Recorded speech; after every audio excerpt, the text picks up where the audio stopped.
Cyril encore. On est le 1er décembre 2023.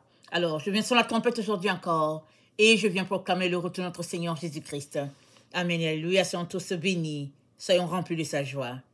Alors, vie conforme, est-ce possible? Est-ce possible, amen, en tant qu'être humain, de vivre une vie conforme à un modèle donné? Amen. Ça, c'est le message sur lequel nous sommes appelés à réfléchir aujourd'hui. Alors, dans Deutéronome 7, le verset 3, voilà ce que Dieu dit à Israël. Tu ne contracteras point de mariage avec ces peuples. Tu ne donneras point tes filles à leurs fils, et tu ne prendras point leurs filles pour tes fils. Car ils détourneraient de moi tes fils, qui serviraient d'autres dieux, et la colère de l'Éternel s'enflammera contre vous. Ils te détruiraient promptement. Voici au contraire comment vous agirez à leur égard. Vous renverserez leurs autels, vous briserez leurs statues, vous abattrez leurs idoles, et vous brûlerez au feu leurs images taillées. Alléluia. Et au verset 16, nous sommes toujours dans Deutéronome 7, c'est dit, tu dévoreras tous les peuples que l'Éternel ton Dieu va te livrer.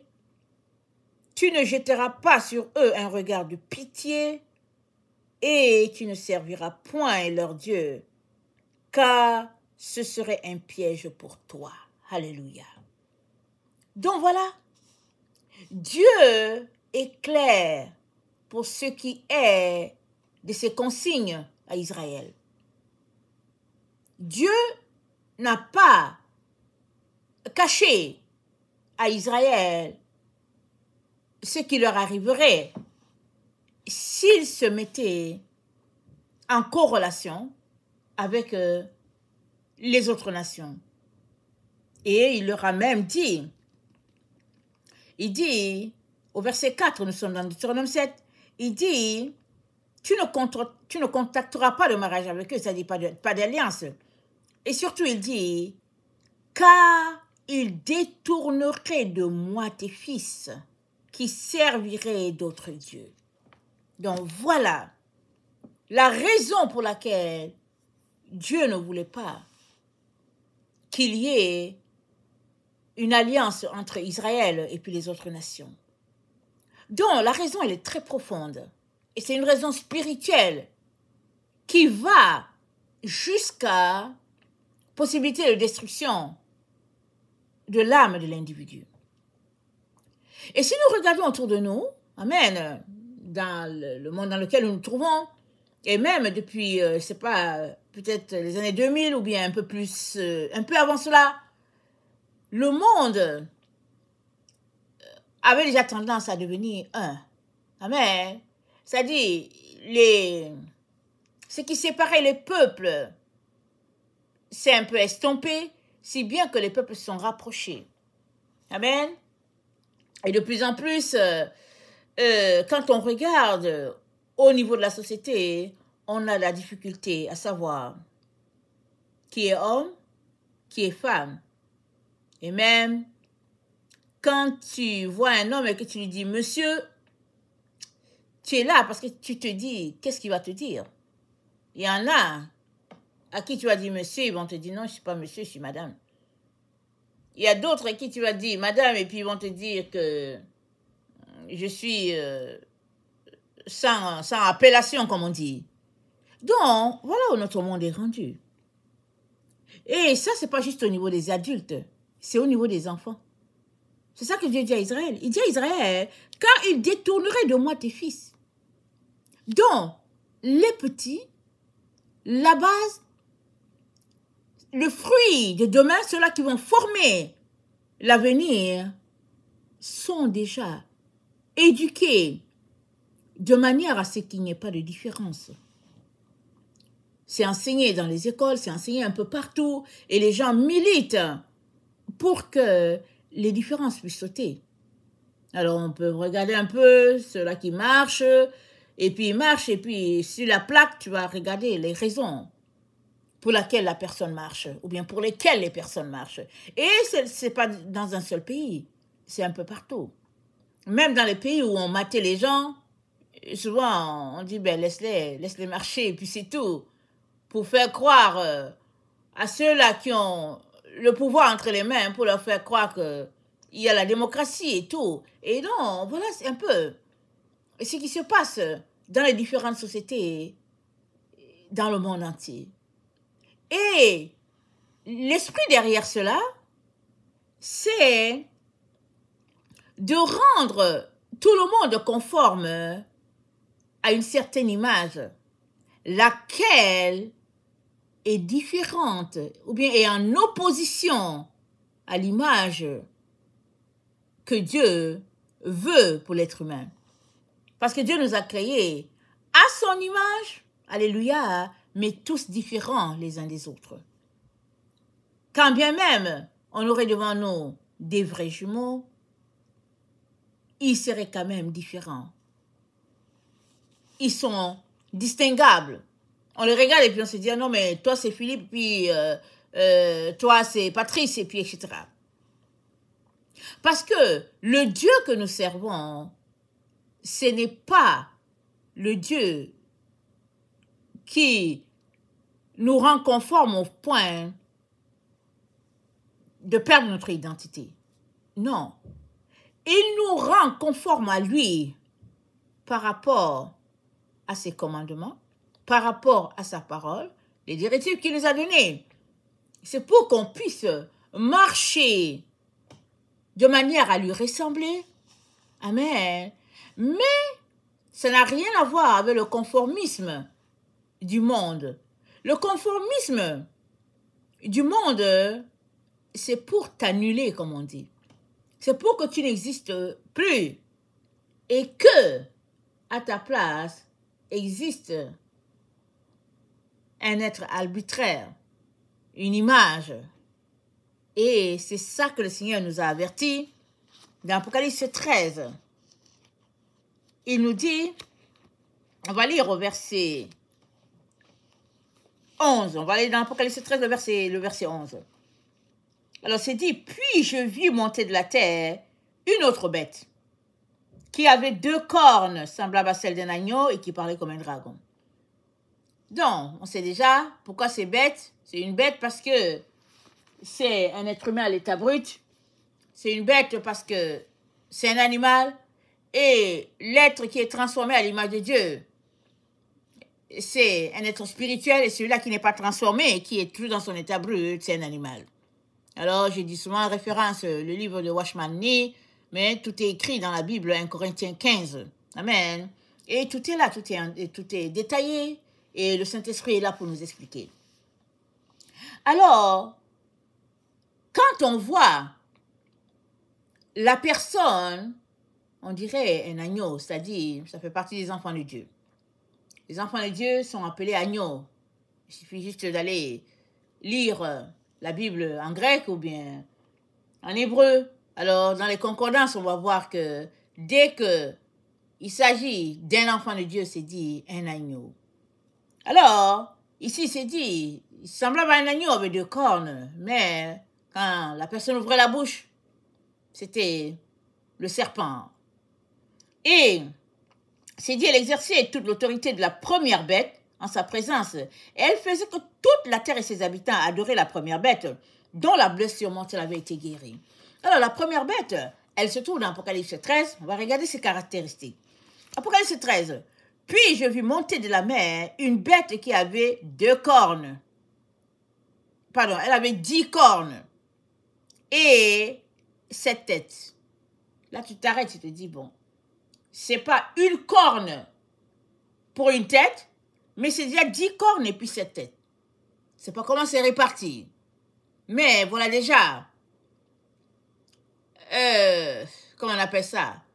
Un monstre, si on peut le dire ainsi. Parce que dans notre monde, Dieu nous a donné une tête. Mais on voit un être, il a 7 têtes et puis 10 cornes. Et sur ces têtes, des noms de blasphème. C'est-à-dire chaque tête régner, mais c'est des blasphèmes. Les blasphèmes, c'est de l'abomination. C'est de l'insulte à notre Dieu. La bête que je vis était semblable à un léopard. Ah, première caractéristique, on dirait un félin. Amen. Un léopard, on regarde, on dit, ah, c'est un animal un peu féroce. Et ses pieds étaient comme ceux d'un ours. Ah, voilà notre animal. Quand il se fâche, attention. Sa gueule était comme la gueule d'un lion. Waouh! Voilà, le lion, nous sommes le roi de la forêt. Et le dragon lui donna sa puissance et son trône et une grande autorité. Donc, nous voyons un être hybride. D'abord, il est décrit avec cette tête d'icône. Et après cela, l'animal est tantôt semblable à un léopard, tantôt on voit les pattes d'un ours, tantôt on voit la gueule d'un lion, et finalement, tout se passe sous l'autorité du dragon, c'est-à-dire du serpent. Alors, Dieu est en train de nous présenter ici un être hybride. Parce que Dieu nous a appelés conforme à son image à lui. Amen. Dans Genèse 1, au verset 26, c'est dit, puis Dieu dit, faisons l'homme à notre image, selon notre ressemblance, qu'il domine sur les poissons, sur les poissons de la mer, les oiseaux du ciel, sur les bétails, sur toute la terre, et sur tous les reptiles qui rampent sur la terre. Dieu créa l'homme à son image. Il le créa à l'image de Dieu. Il créa l'homme et la femme. Donc, l'homme et la femme ont été créés à l'image de Dieu. C'est-à-dire, à sa ressemblance. Corps, âme, esprit, vraiment la ressemblance de Dieu. Pas un être hybride.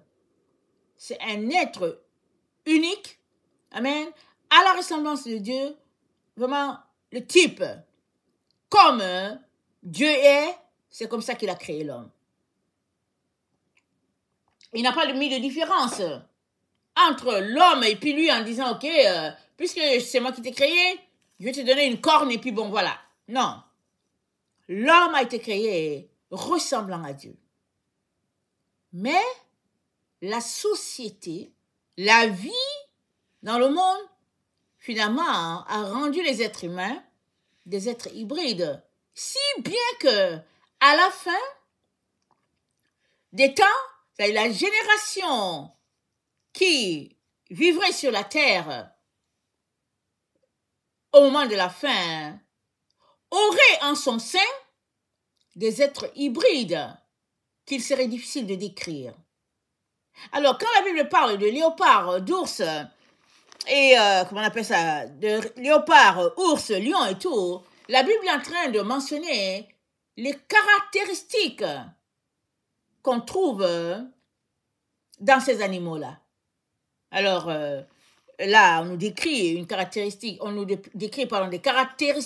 physiques, gueule, et puis pattes, ressemblance. C'est-à-dire, l'animal avait des taches. Amen. Des taches. Nous savons que les taches, ça représente les péchés. Amen. Ça représente tous ces liens, ces choses qui nous gardent captifs. Et le léopard, il a ça, il est vraiment tacheté. Il a beaucoup de taches sur le léopard. Alors, la ressemblance au léopard, c'est le fait que la personne est là avec tous les péchés de sa vie. Et au verset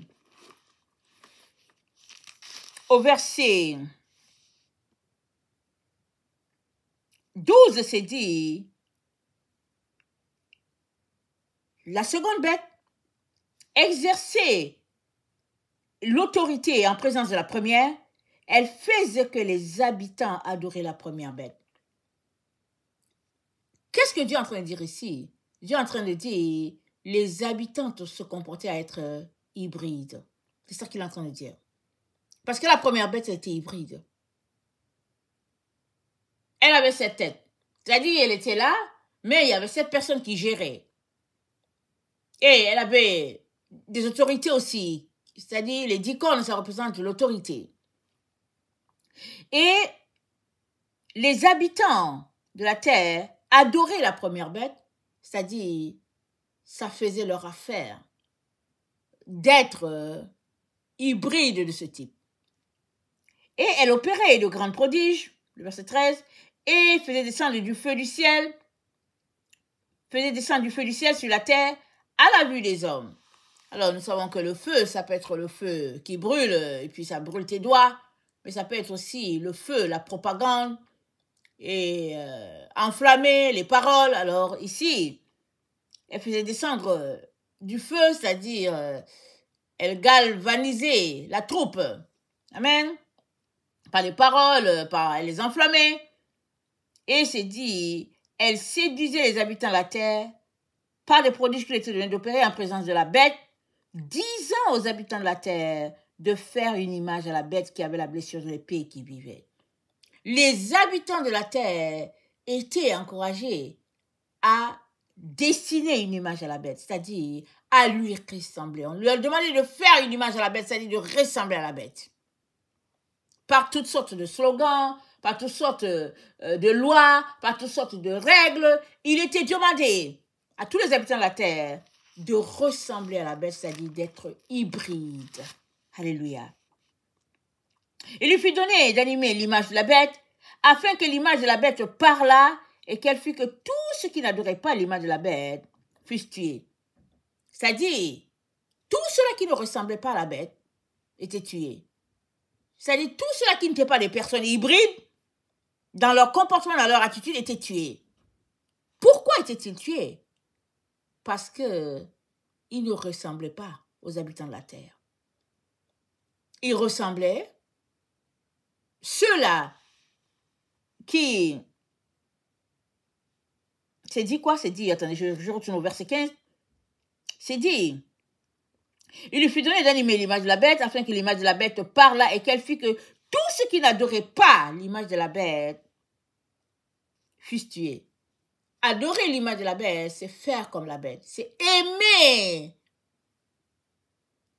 la façon que la bête est. Et nous savons ici que la bête, c'est le système, c'est le 4e royaume que Daniel décrit, dont les habitants de la terre étaient encouragés, motivés à être des êtres hybrides dans leur attitude, leur habillement, dans le changement de leur nature. Et si nous nous arrêtons pour regarder notre société, on va vraiment voir que c'est ça en direct. Il y en a qui vont se lever, ils vont dire, ah, j'aime pas mes lèvres, ils s'en vont, hein, ils ont de l'argent, ils viennent, ils se collent les lèvres sur ceux-là que Dieu leur a donné. Oh, je n'aime pas telle partie de mon corps, ils s'en vont, ils se couchent sur une table, on leur fait ce qu'il faut, ils aiment maintenant. Ah, je n'aime pas telle partie. Voilà un peu ce que le texte est en train de dire. Donc, tous ceux-là qui refusaient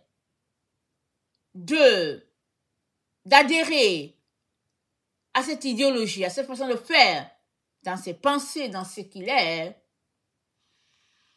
on les tuait, c'est-à-dire on les éliminait.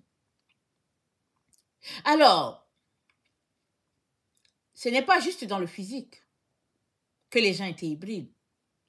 Les gens étaient hybrides à tous les niveaux. Au niveau de l'âme, au niveau de la pensée, au niveau du corps, au niveau de l'habillement, au niveau de la parole. Partout, les gens étaient hybrides. Et c'est ça qui est décrit dans Apocalypse 9, quand c'est dit, attendez, c'est dit en ces jours-là, le verset 6, nous sommes dans Apocalypse 9, le verset 6, en ces jours-là, les hommes chercheront la mort et ils ne la trouveront pas. Ils désireront mourir et la mort fuira loin d'eux. Ces sauterelles ressemblaient à des chevaux préparés pour le combat.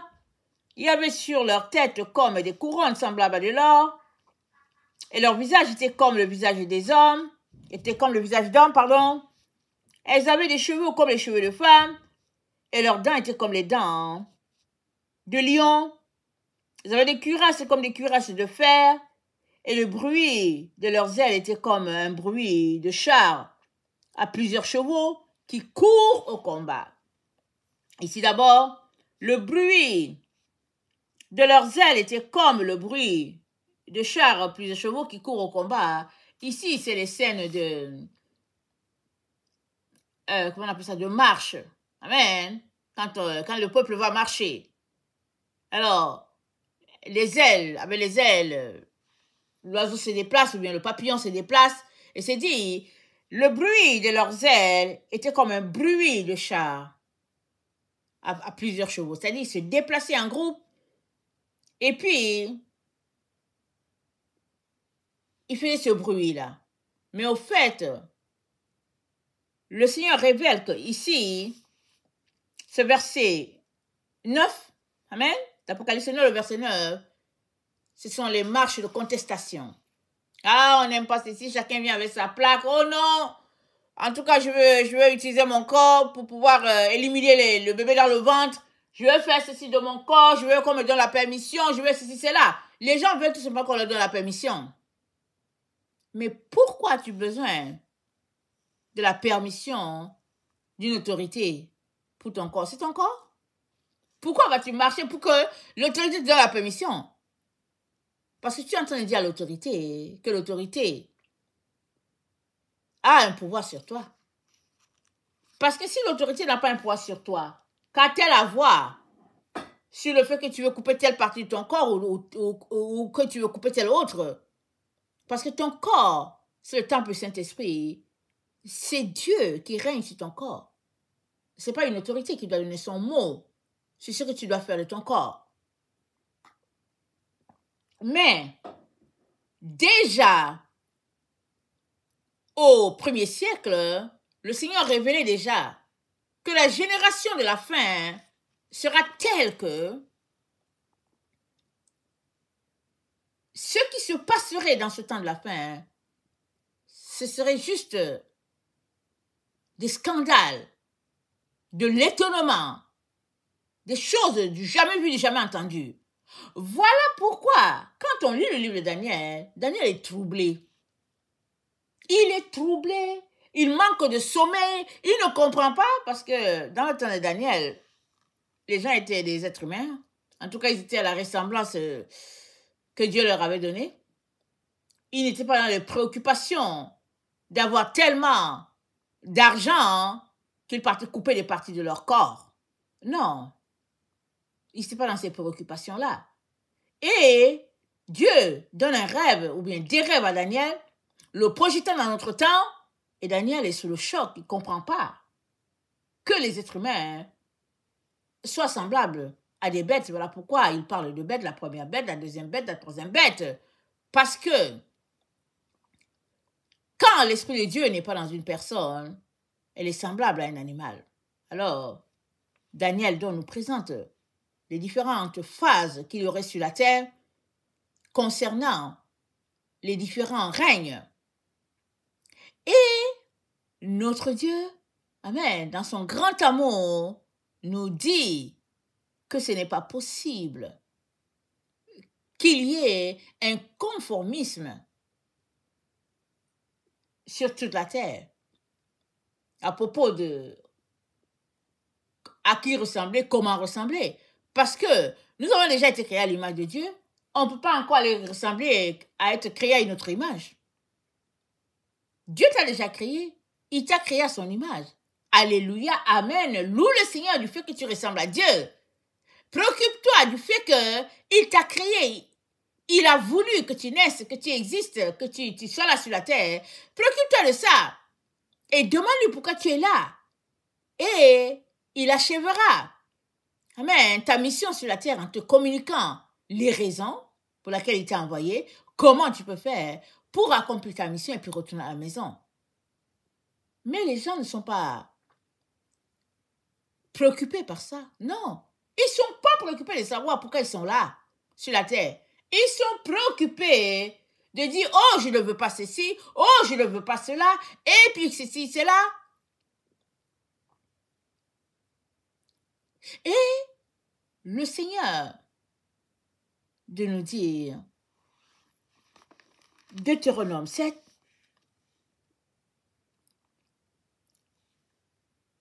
le verset 16, tu dévoreras tous les peuples que l'Éternel, ton Dieu, va te livrer.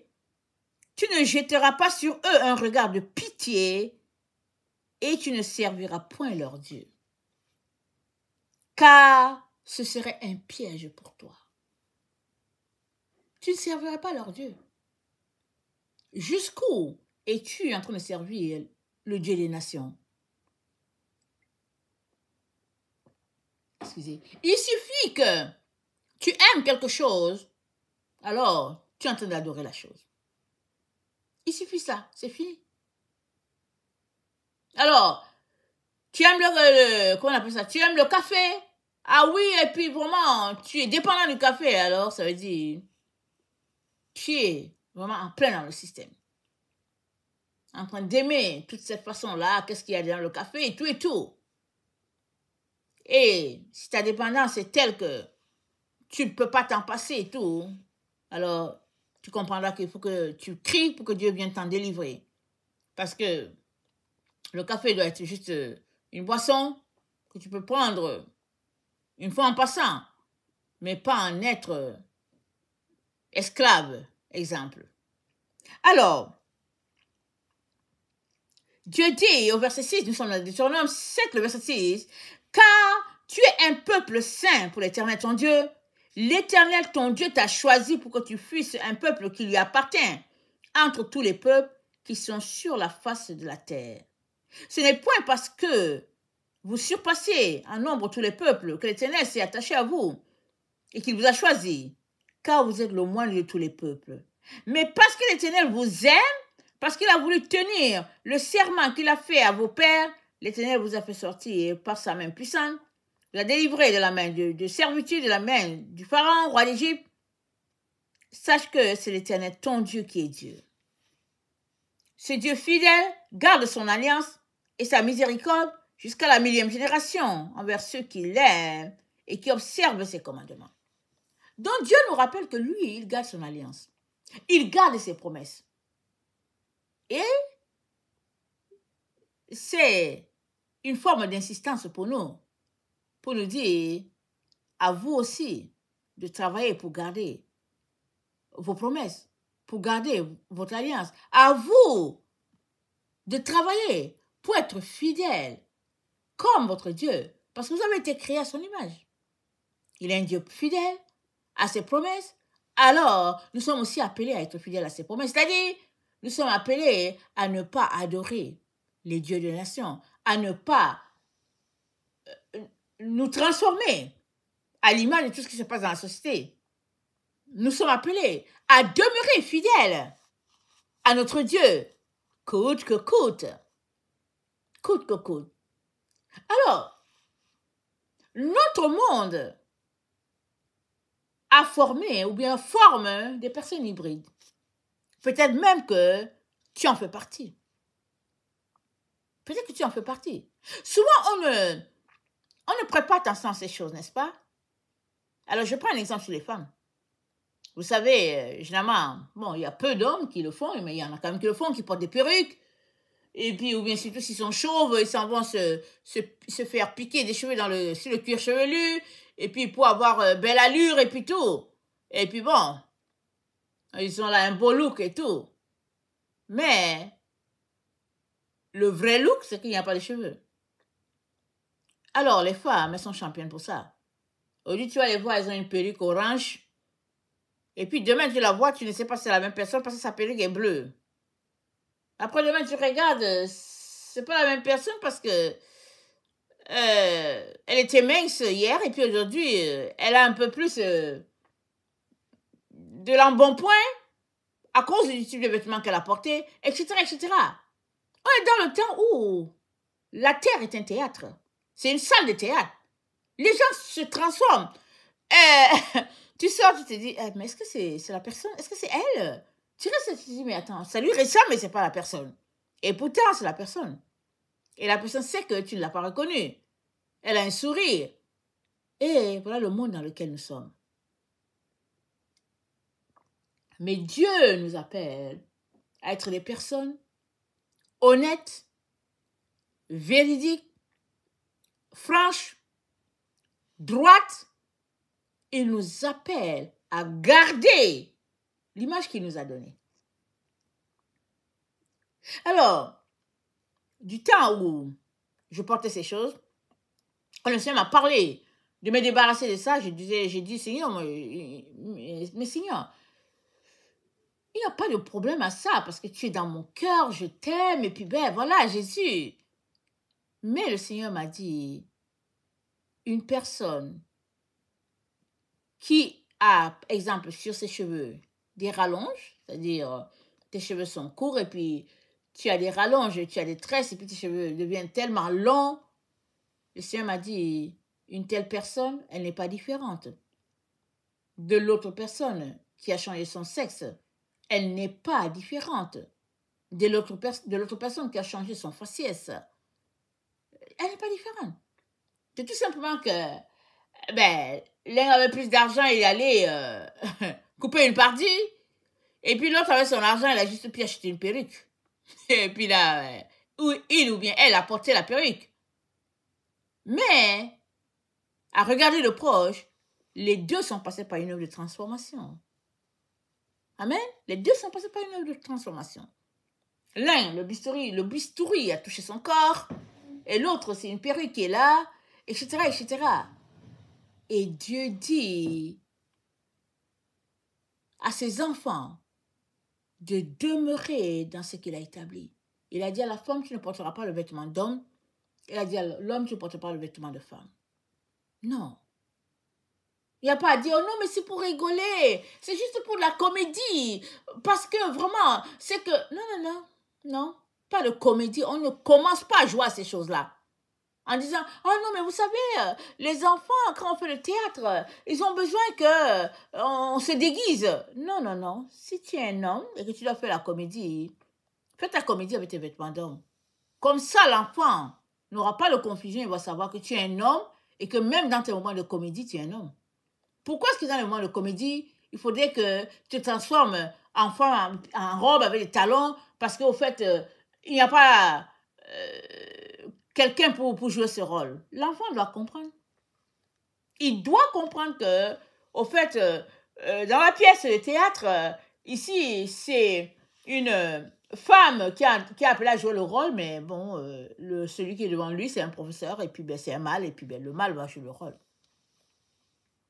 Pour toutes sortes de raisons, on veut justifier ce qui se passe aujourd'hui sur la terre.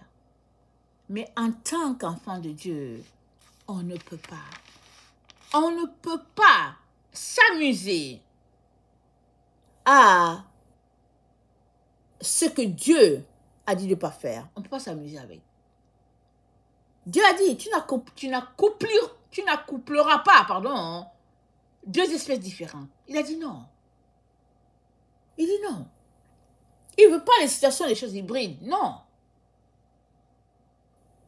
Pourquoi?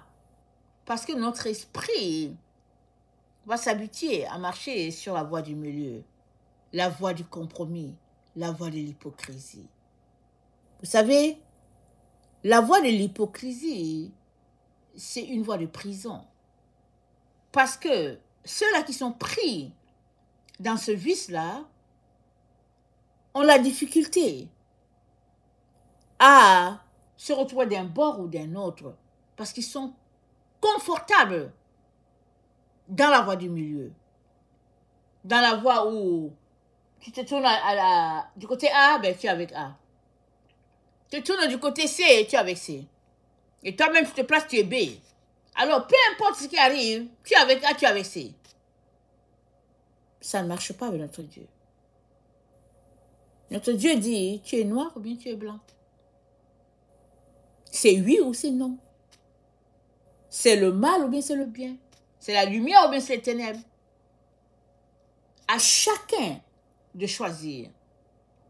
Et alors que nous choisissons, et alléluia, on va choisir notre Dieu, n'est-ce pas? On choisit le côté de notre Dieu. Dieu va nous aider à avoir la victoire sur le monde des ténèbres.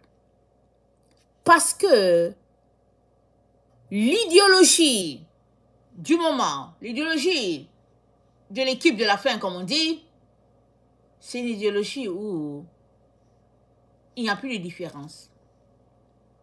Et justement, c'est ce que Dieu condamne. Parce que Dieu a créé l'homme et la femme. Dieu a créé, il n'a pas créé une espèce ou bien deux espèces et puis les a confondues. Non, non. Il y a la femme, il y a l'homme. C'est pourquoi il dit à la femme, hé, porte les vêtements de la femme. Il dit à l'homme, toi, porte les vêtements d'homme. Ne mélange pas les deux.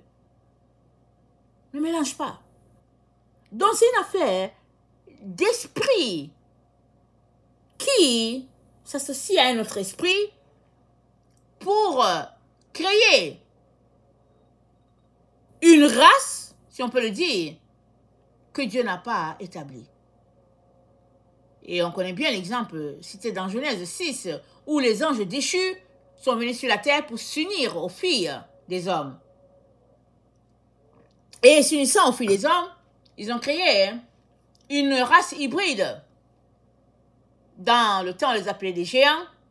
Physiquement, ils étaient vraiment énormes, du type de Goliath. Il paraît que Goliath était un des descendants de ces anges déchus-là. Mais aujourd'hui, si on a la difficulté à les distinguer par leur taille, parce que par le passé, il paraît que c'est par la taille que les gens les distinguaient. Et si aujourd'hui, on a la difficulté à les distinguer par leur taille, ils sont quand même au milieu de nous par leur pensée, par leur conception de la vie,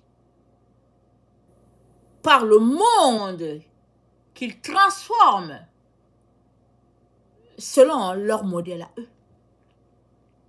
Et toi qui es enfant de Dieu, tu ne dois pas t'associer à eux. C'est interdit. Dieu ne veut pas.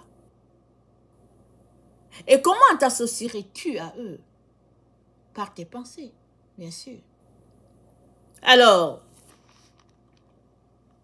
tu es là, tu te dis, ah oui, j'ai un bon travail. Exemple, j'ai un bon travail et tout.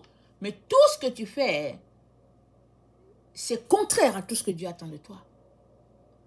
Et la situation se présente devant toi, l'évidence est là. Et au lieu de ramasser tes jambes, tu es là, tu te dis que mais j'ai besoin d'argent. J'ai besoin d'argent. Et tu es là, tu te compromets. Tu sais que ce que tu fais, c'est pas bien. Ça détruit la vie de plusieurs, exemple. Mais tu es là et puis tu as besoin d'argent. Et tu es là. Et petit à petit, l'humanité est en train de se détruire. Parce que le but derrière ça, c'est quoi? C'est que la race à l'image de Dieu ne soit plus. Amen. C'est que la race à l'image de Dieu ne soit plus. Que la race que Dieu a créée disparaisse. Afin que la race hybride puisse exister.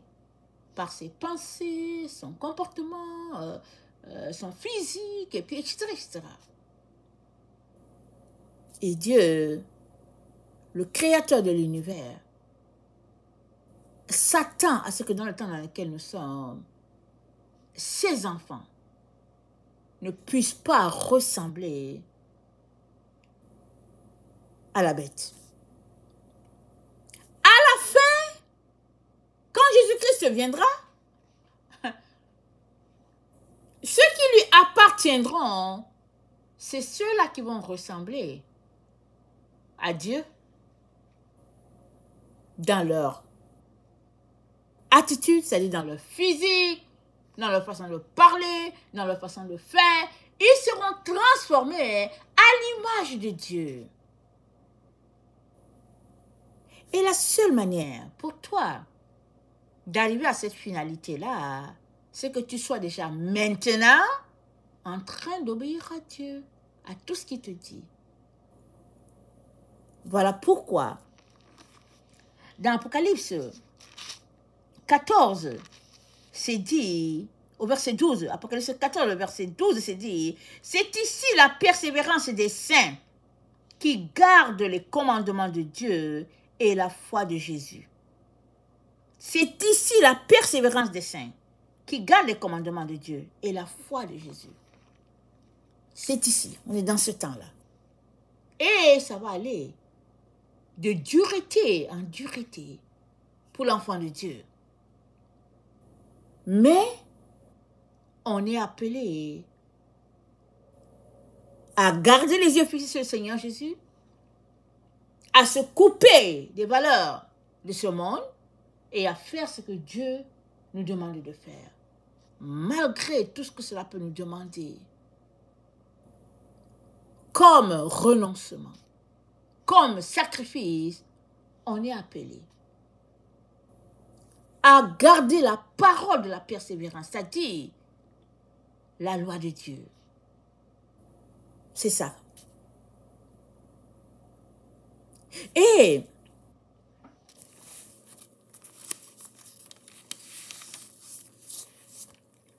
Dieu, à la fin, donnera la victoire à ceux-là qui lui ressemblent. C'est ça qui est dit dans Daniel. Dans Daniel 7, excusez Daniel, c'est juste après Ézéchiel. Dans Daniel 7, au verset 23, c'est dit, attendez, au verset 24, je vais commencer au verset 24, c'est dit, les 10 cornes, ce sont 10 rois qui s'élèveront de ce royaume, un autre s'élèvera après eux. Il sera différent des premiers, il abaissera 3 rois, il prononcera des paroles contre le Très-Haut, il opprimera les saints du Très-Haut, et il espérera changer les temps et la loi. Et les saints seront livrés entre ses mains pendant un temps, des temps et la moitié d'un temps. Puis viendra le jugement, et on lui ôtera sa domination, qui sera détruite et anéantie pour jamais. Le règne, la domination et la grandeur de tous les royaumes qui sont sous les cieux seront donnés au peuple des saints du Très-Haut. Son règne est un règne éternel, et tous les dominateurs le serviront et lui obéiront. Amen. Donc à la fin, dans le temps de jugement, Dieu sifflera le sifflet final, comme on dit, et c'est dit qu'il donnera la domination à ses enfants. Lui, il connaît la finalité, et nous aussi, parce que c'est dit que la domination sera aux enfants de Dieu. C'est-à-dire à la fin, ceux-là qui auront la ressemblance à Dieu, ils hériteront la terre. Donc toi et moi, connaissons la fin de ce combat-là, enclenché depuis la Genèse, et aussi décrit dans Apocalypse 12. On connaît la fin du combat. Maintenant, le défi pour chacun d'entre nous, c'est de nous battre de manière à ne pas se conformer à ce qui se passe autour de nous. Et ça, je vous dis, c'est tout un défi. Mais quiconque ne veut pas être assimilé ne sera pas assimilé. Parce que tout part de la volonté. Et le deuxième élément, c'est au niveau de tes pensées. Que laisses-tu entrer dans tes pensées? Jésus n'a pas hésité à dire à Pierre, arrière de moi, Satan. Pierre n'était pas Satan. Mais, dans ces moments d'échange, l'ennemi est passé par Pierre pour pouvoir détourner Jésus-Christ de la raison pour laquelle il était sur la terre. Et Jésus-Christ a dit, arrière de moi, Satan. Parce que Jésus-Christ était venu pour mourir sur le bois. Comment quelqu'un peut-il lui dire, ne va pas à la croix? Comment? C'est-à-dire, la personne était en train de lui dire, n'accomplis pas ta mission. Et ça, c'est quelque chose de très, très grave. Voilà pourquoi Jésus-Christ a réagi comme ça. Souvent, on s'arrête, on se dit, mais pourquoi il a réagi comme ça? Il a été Dieu. Mais non! Jésus-Christ projetait la finalité de cette parole-là. Parce que vous savez, une parole, elle est élastique, elle a une longueur, et puis elle a un poids. D'ailleurs, c'est un poids assez lourd, et puis c'était une parole assez longue, qui viendrait jusqu'à nous. Parce que si Jésus-Christ ne devait pas aller sur la croix, ça veut dire que toi et moi, on ne serait pas sauvés aujourd'hui. Et encore moins ceux-là qui nous auront précédés dans les siècles antérieurs. Alors, quand Jésus-Christ a repris Simon, il voyait toutes les conséquences qu'une telle parole pouvait encourir. Et c'est à cela qu'il nous appelle, chacun d'entre nous. Chacun d'entre nous. À nous battre pour empêcher que l'ennemi nous détourne. Parce que l'ennemi, il est dans la business de détourner les enfants de Dieu de leur trajectoire. Il recrute qui il veut, pourvu que la personne fasse son affaire. Son but, c'est d'empêcher l'enfant de Dieu d'arriver à sa destination finale.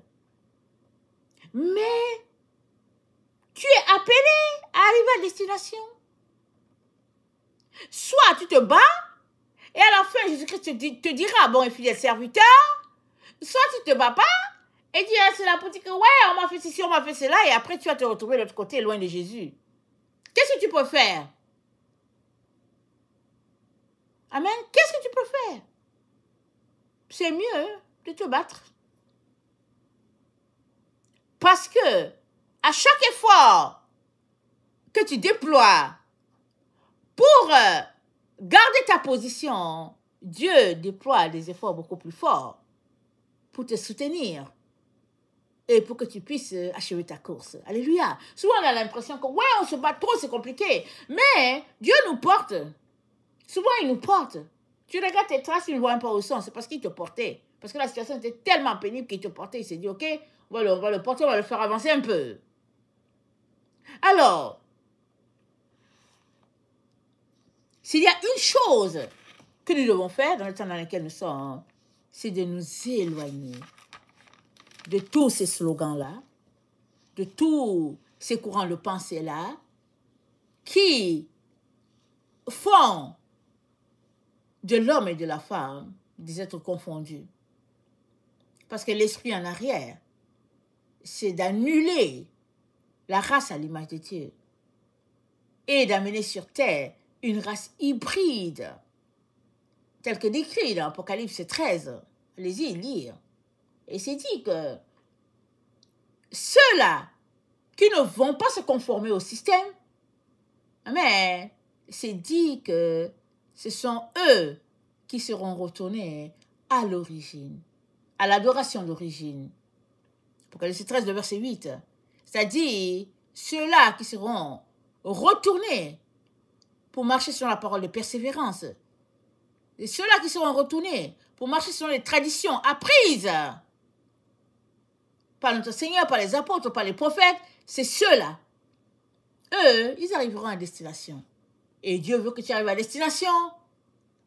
Alors, il vient te dire de retrousser tes manches. La vie de la paresse, c'est pas pour les enfants de Dieu. La vie de l'illusion, c'est pas pour les enfants de Dieu. Et la seule manière pour toi de ne pas être pris dans le piège de l'illusion, de la paresse et puis du mensonge, c'est que tu te tiennes ton épée à la main, en position de combattant, à tous les jours, à tout moment, pour refuter toute pensée, toute balle qui vient dans ta direction, pour t'effacer, pour te faire du mal. Tu dois être en position de combat à tout moment. Et Dieu te fera grâce et il te donnera d'arriver au bout, c'est-à-dire à la ligne d'arrivée, tu arriveras. Il t'aidera. Et comme a dit notre Seigneur Jésus, il a dit, depuis le temps de Jean-Baptiste, le royaume de Dieu est forcé, ce sont les violents qui s'en emparent. C'est le temps pour toi d'être violent et pas à peu près. Et pas à peu près. l'ennemi est après tous ceux-là qui veulent plaire à leur Dieu. Et tu n'en seras pas exclu. Si tu es de ceux-là qui veulent plaire à Dieu, tu ne seras pas exclu. Des luttes, des flèches que l'ennemi va envoyer en ta direction. Mais tu dois te battre. Tenir ferme jusqu'à la fin. Et Dieu te donnera la couronne qu'il a pour toi. Que le Seigneur bénisse sa parole. Maranatha, Jésus revient. Amen. Alléluia. Soyons tous bénis. Amen.